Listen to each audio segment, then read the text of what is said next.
Welcome back to SLME Radio and our rotating series of shows. This week it's Revenue Rebels back again with the host, Roan Morgan, the CEO of Demand Lab, the sponsor of the program as well. Revenue Rebels, as we'll remind you, is hosted by Roan the first week of each month right here on SLME Radio. And today she's going to talk about the role of product marketing in supporting the sales process. Look forward to that. Welcome, Roan. Hi there, Paul. Thank you. Really excited to be back for another episode. And, a big thank you quickly to all of our listeners who are joining us today. In this episode, we're talking about the role of product marketing in supporting the sales process. We're going to discuss strategies on how product marketing, the function of product marketing, can deliver value both internally and externally. And joining us today for this conversation is Kristin Roberts. She's the Vice President of Product Marketing at a company called Phreesia. Freesia provides an automated patient intake platform for healthcare providers. And this platform supports the entire patient lifecycle. From what I saw on the website recently, it's supporting over 70 million patients annually, which is pretty incredible. I've actually, I think, even probably been a participant or a user of this recently when I was over, having blood tested, to be honest. What a fantastic platform it is. Kristin, you've got such a great background in product marketing, as well as management consulting, specifically in the healthcare space. But something that I saw that was really interesting is that you started in Phreesia in a business development function. And I imagine that experience must have really shaped how you approach the partnership between product marketing and sales and marketing. Can we start just having you walk us through your background and how you landed and sort of came into the product marketing space? Yeah, that sounds great. Thanks, Roan. It's really great to be here today. And as you said, I started my career in management consulting, and I really always liked the top-line revenue growth projects when I worked there and working with clients, and never really got into any of the cost-cutting or the reorg work. I was really always interested in working with clients and who are trying to enter, new markets or to launch new products, and thinking about how to reinvigorate a stagnating business unit, help it grow again. And then I came to Phreesia, which is a fast-growing company, obviously a lot of focus on top-line growth. As you mentioned, I worked in business development for a little while, thinking about strategic partnerships. And then I started in this role in product marketing about 18 months ago. And when I started this role, what I realized was I was actually doing product marketing most of my career, even before I probably knew what it was. A lot of that strategic growth work that I did is very related to a lot of the core concepts in product marketing. And I think although it's maybe not the most well understood marketing function, I think it's really interesting, and, trying to find a good product market fit and figuring out how to go to market is really key to any company's growth strategy. So excited to talk about it. I think we were talking about this earlier when you think about product marketing, and it is somewhat, defined differently, maybe around different circles, but we all know that it really is the intersection between marketing and sales and supporting also, not only the internal functions, but externally, right, with your customer facing work, which is pretty extensive. I'd love it if you could tell us a little bit about Phreesia, the role that you've got there, and how your team is structured.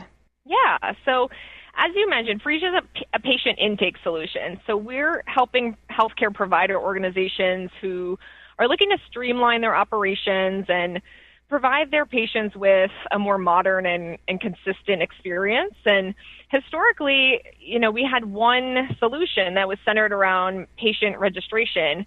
And over the years, we've added a lot of functionality and a lot of wraparound services to that.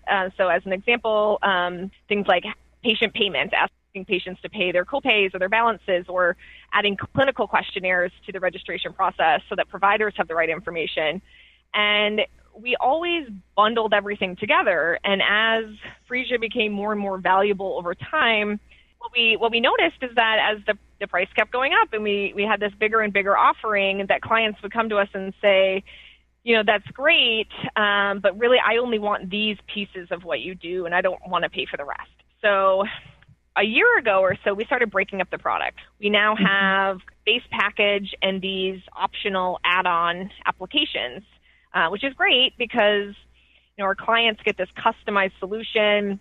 They can pick the right applications that they want to meet their needs.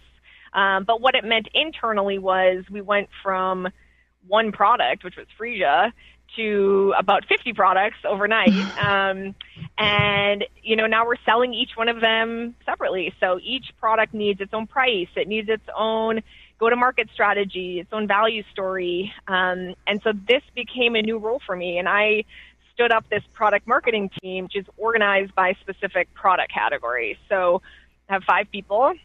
I have one person that covers registration, one person on revenue cycle products, appointments, clinical support, and patient activation.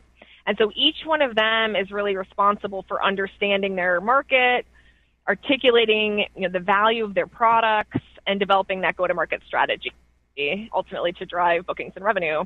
And I also have an analytics team. So they're responsible for using our data to quantify the value of Phreesia. And they look at it as a whole solution, but also those specific applications. So all of these, your entire team then is tasked with supporting, ultimately learning from the market and then supporting the right messaging, the right even sales tactics and what's their go-to-market plan for a sales team who went from one product to 50. That's a major undertaking.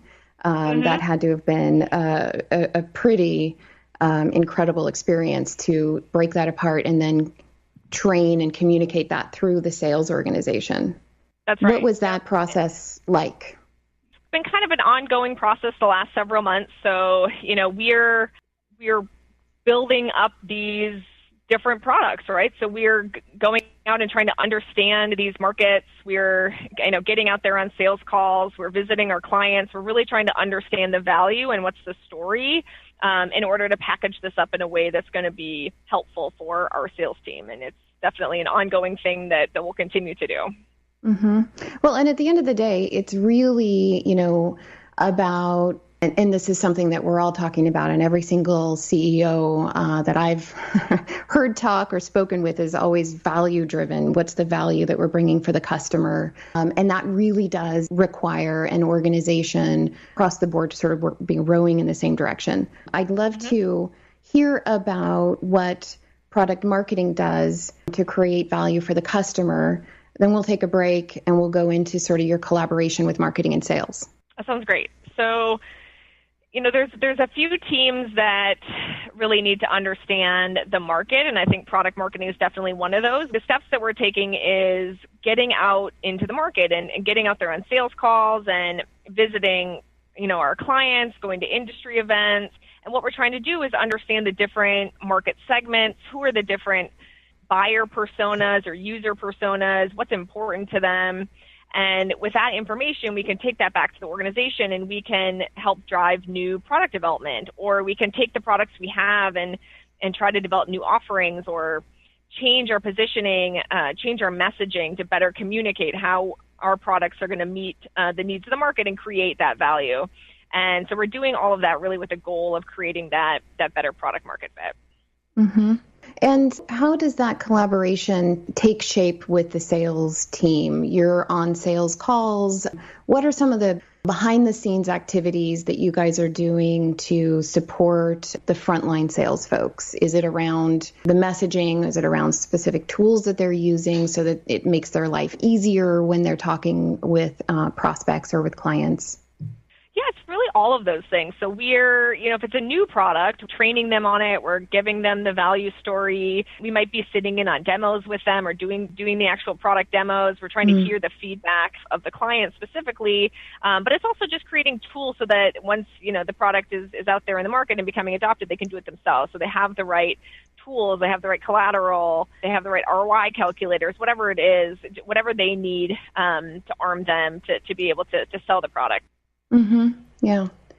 Well, and I think, it really sounds like the work that you guys have done in terms of pulling that information from the market and from clients to really help the sales folks tell the story, set the stage, find those pain points that are going to contribute to even a stickier product and a stickier platform at the end of the day is pretty significant work. And I am really looking forward to talking in a few minutes about the collaboration that you've got, to dig into that a little bit more, the collaborative relationship that you have with marketing and with the sales team. So we do need to take a minute for a quick little commercial. We'll be right back to continue talking with our guest, Kristin Roberts, about marketing's role in the sales process.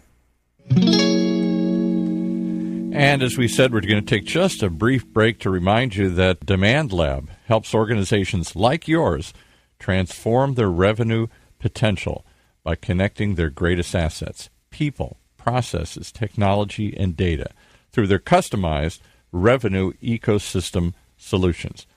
They leverage marketing technology, data science, governance, and analytics, and all that good stuff, along with your content. And they help B2B organizations like yours advance business goals and drive revenue. It's really not magic. It's pretty easy. You can learn more at Demand Lab Solutions, just like it sounds, demandlab.com. Go check it out. You owe it to yourself, demandlab.com. All right, and I demand to hear more of this show here, so back to Roan. Thank you, Paul. We've been speaking with Kristin Roberts, the VP of Product Marketing at Phreesia, and we're talking about product marketing's role in the sales process. So, Kristin, before taking this break, I sort of led in that we were going to start talking about the collaboration between product marketing, and sales. And so I'd love for you to just walk us through, what does that environment look like for you at Phreesia? Yeah, I think product marketing is one of the coolest jobs, and I feel really lucky to be in this role because we really get to sit at that intersection of product and sales and marketing, and we kind of act as this bridge between the product and the engineering side of the organization, which really powers our innovation, and then the sales and marketing side, which commercializes that and turns that into bookings and revenue. So just to give you an example, our product team right now is investing a lot in our mobile product. So this is allowing patients to check in from their own device. And we're really trying to move away from our hardware focus from the past. So things like tablets or kiosk stations to check in. And so, we work with the product team on specific features and thinking through that value story. And then we bring that over to marketing and work with them to update our collateral, update our website, update our content strategy, all of those things, to make sure that we are emphasizing mobile. And then we work with the sales team to ensure that mobile should really be in every deal that they sell, and that we should work to upgrade all of our existing clients to be on our mobile platform. All of our kind of latest and greatest innovation are going to be rolled out on mobile first. So we want all our clients to benefit from that and give their patients the best experience. Another example, when we talk about working with marketing, what I think we've seen a lot of success with is this idea of coordinated campaigns. So if we have specific products that are coming out, or if we have products that we really want the sales team to focus on, we'll align that with our demand generation team and make sure that their activities are lining up with those same products. So, we may have our content team put out thought leadership on something like, how hard it is to collect from patients once they leave your office. And that really primes the market for us before we launch maybe a new patient payments product.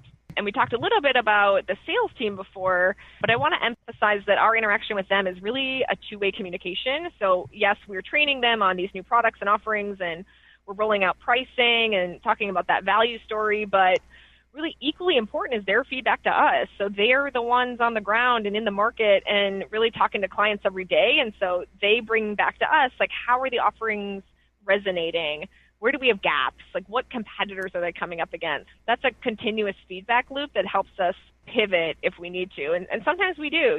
We work a lot with our client sales team, which sells to our existing base of clients. We typically will launch new products there first. It's a little bit less risky.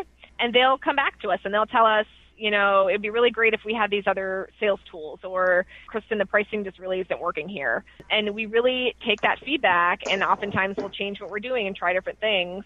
And sometimes there's a little bit of backlash with those new products, but it allows us to fail early and not really waste time on things that aren't going to work. It also really sounds like that approach is really sort of ensuring that you're fitting that square peg into the square hole in a way, right? So you're getting that That's feedback, right. really listening to sales, who's the front line with the market, with the client and the customer and prospects. So bringing that back in really ensures that they've got the right tools in their toolbox. And also sounds to me like the function there at Phreesia is, kind of the glue between marketing and sales, and really ensuring that there's a very tight collaboration amongst messaging and that sort of thing. When we think about supporting sales teams, we oftentimes talk about providing sales with a 360-degree view of the customer. And this comes back into sales and obviously back into marketing. So throughout every stage of that engagement model, awareness, evaluation, up through advocacy, they've got that. How does product marketing contribute to that view for your sales and marketing teams?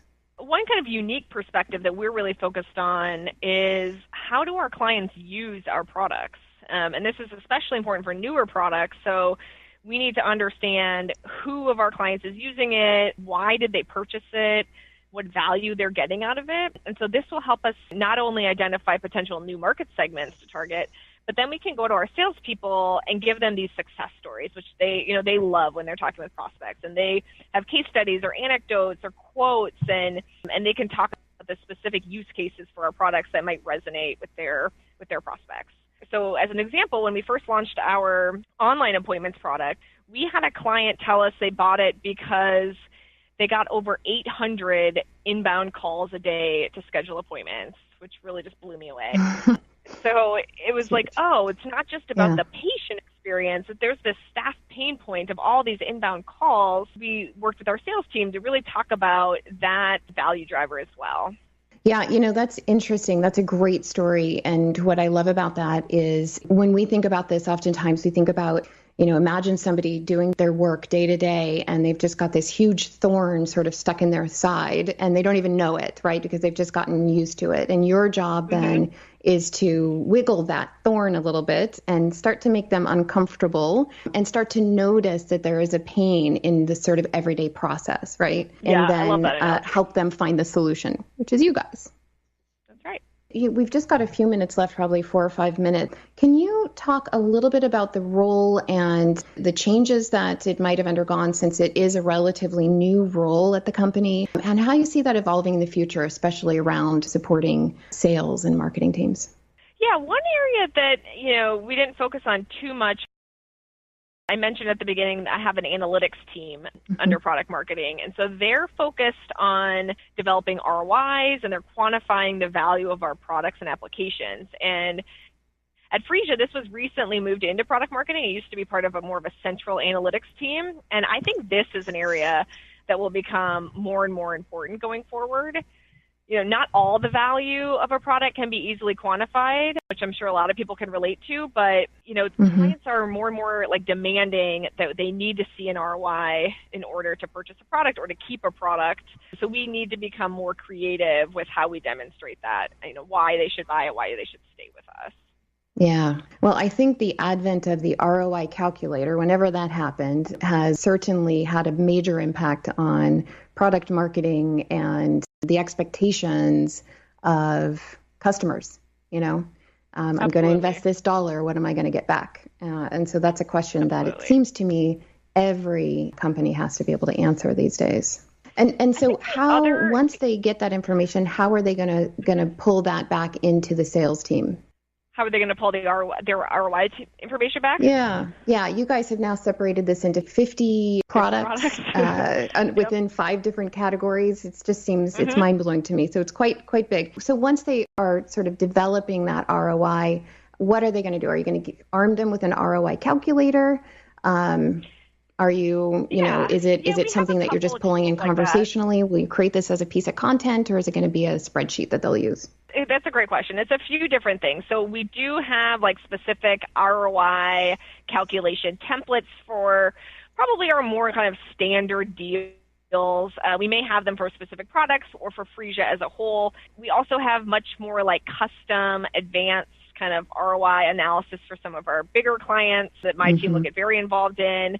But it's also just like finding specific data points to help with those anecdotes and those success stories and those case studies. Data really speaks, and being able to add those in addition to some of the more qualitative stuff is really important for our sales materials and some of those talking points. Yep. It sounds like both qualitative, quantitative, and pulling that together, and likely developing that package or that messaging either segment by segment or even from customer to customer based on their particular needs. Right. Finally, we have time for one more quick question. We've got 2 minutes left. These episodes go so quickly. I'd love it if you could tell us about some of the technologies that you're looking to add to your tech stack. Sure. So, we have several that we're using today, probably similar ones to a lot of folks listening.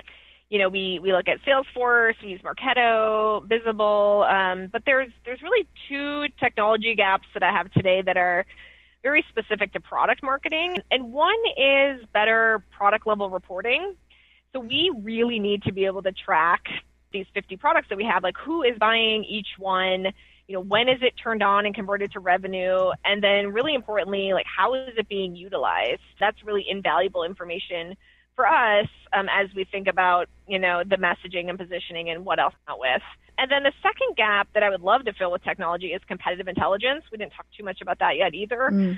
But as we've been growing really quickly, we've seen a lot of, people enter our market, and we have a lot more competitors than we did even just a few years ago. And as we expand into these different product areas, our competitive set just grows. And so we probably have, over 100 companies out there that could be somewhat competitive with us. So it's a lot to keep up with. And, it's really important information for our sales team. So that's something that, that I would love to automate in the future. Very exciting. Stuff that probably lived on spreadsheets and Word documents in the past. So, that's right. Or maybe now. Anyhow, well, Kristin, thank you so much. This has been a great conversation. Thank you so much for sharing your thoughts. I have enjoyed very much learning about your work with product marketing teams and sales and how you're collaborating with them. How can listeners reach you? Good question. You could reach out to Phreesia and get to me that way. Check out the website. Yep, Phreesia.com. Fantastic. Good. And can we spell that out? I'm sorry, real quickly. We always want to spell these out because somebody... Good idea. Yeah. Phreesia. S like Sam. Fantastic. Thank you so much. I'm your host, Roan Morgan. This has been another episode of Revenue Rebels. And as always, you can connect with me on LinkedIn at RHOAN Morgan. Paul, over to you.